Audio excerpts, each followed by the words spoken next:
All right, good day of practice. Removed a little bit of periods today, but we focused on a little bit more of long drive periods. So we had some long drive periods in there, kind of test our guys' endurance. Going to have some long drives during the season that we want to be able to execute at a high level on. So go ahead and open it up. Some contingencies on the interior offensive line already starting to have to be explored a little bit. Yeah, I mean we're always alternating who our rotation is to make sure that we have great bodies up front. Is Junior capable of doing the left side at this point, you feel? He's been working more probably at the right than he has the left, but yeah, these guys are certainly able to work on multiple sides of the ball. What have you seen from Makai since he's gotten here? It's been a couple weeks since we talked to you about him, but how has that come along? Yeah, I just think it's a long process when you haven't played football since you were in high school. So he's progressing, every single day, and got to see what it looks like for him long term. The billboards with Bo in New York and Dallas, what kind of recruiting chips does that give you guys on the trail? I think the biggest thing that proves is at the University of Oregon, you're going to have the opportunity to be recognized. You're going to be seen not just at a local level, but at a global level.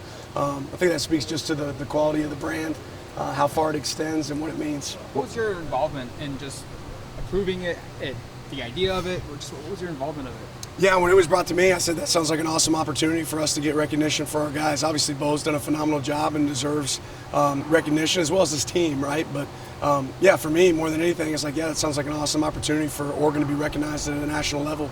Bo's not somebody that really carries himself with a whole lot of ego to him. Like, what was kind of his reaction to being presented in that sort of way? Yeah, Bo's grateful for the opportunity. On the same note, that's not Bo's focus, right? Bo's focused on game one, just like everybody else in our program. He's focused on what does he have to do to perform better. But again, I think it leads back to when you come to a place like Oregon, you get an opportunity to be recognized. How much was publicity and marketing a part of the pitch for him to return? Dan, going back to that was just not really a factor at all for him. The factor for him is he felt like he had stuff that he could still accomplish here at the college level that he wanted to knock out.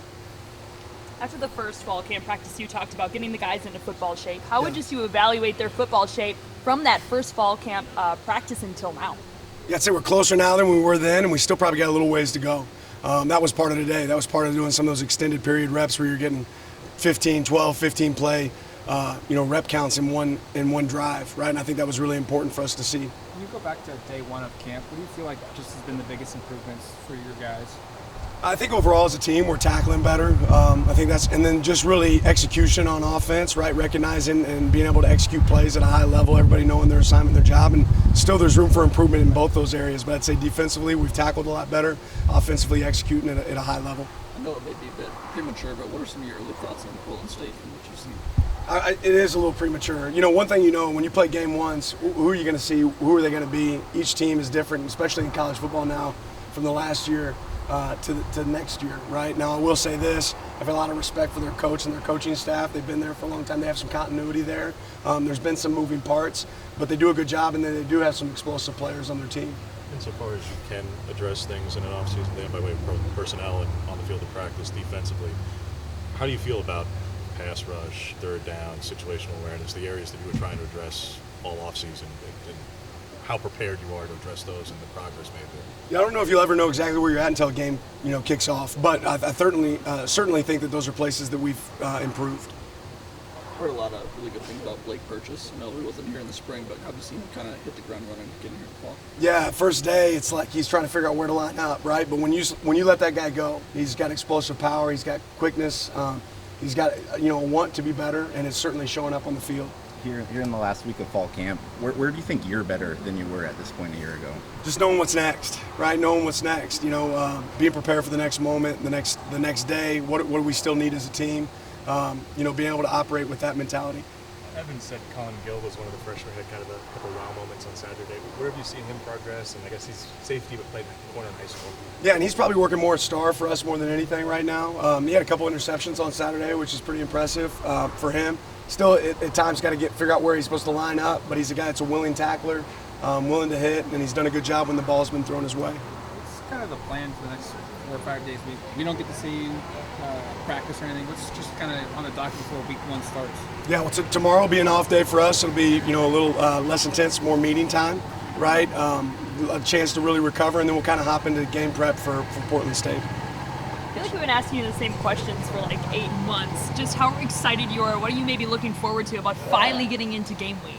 Yeah, just touching the grass, right? We're ready to hit another team. You know, it's been a long time, going back to the very end of July to right now where you're playing the same team every single day. There's some challenges presented when you get to practice against something you haven't seen every single day or play against something you haven't seen. So there's a lot we haven't seen, and when we get to go out there for another opponent.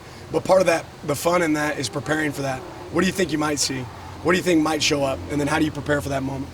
At what point will you guys inform players where they're out on the 2 deep or depth chart? What does that process kind of look like for you guys? Yeah, we don't spend a lot of time on it. Like, right now, as far as like red shirting, not red shirting, all those things, you get 4 games, you get the postseason. Like, we want to go in the mentality to go play, right? A guy can go down at any single moment. At any moment, a 2 or a 3 can become a 1, right? So the reality is for us is how many guys can we get ready?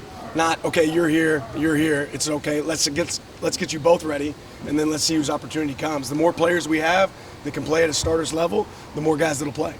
What's Lawrence's status at the moment? He's on the team. He's practicing. Yeah, he had a family emergency. He had to be out of town. He'll be right back today. Since January, the focus has been on Oregon. Now looking at it, you only have a couple days left of practice before you start finally focusing on another opponent. Just what are the areas that you really want to be more confident in heading into finally looking at another opponent? What are some areas you want to clean up maybe? Yeah, just crisp operation, right? Like you can't have the MAs, you can't have some critical mistakes where not everybody's on the same page. If you have 11 people playing the wrong call, but they're all playing the same call, you got a chance, right? It's the same on offense and defense. So we got to be communicating really well going into game 1. Tell Laszlo you wanted to add to the tattoo. We'll see. What's the plan? More final scores or more kids? Focus on now. All right, thanks, Coach. Appreciate it. Thanks, Coach.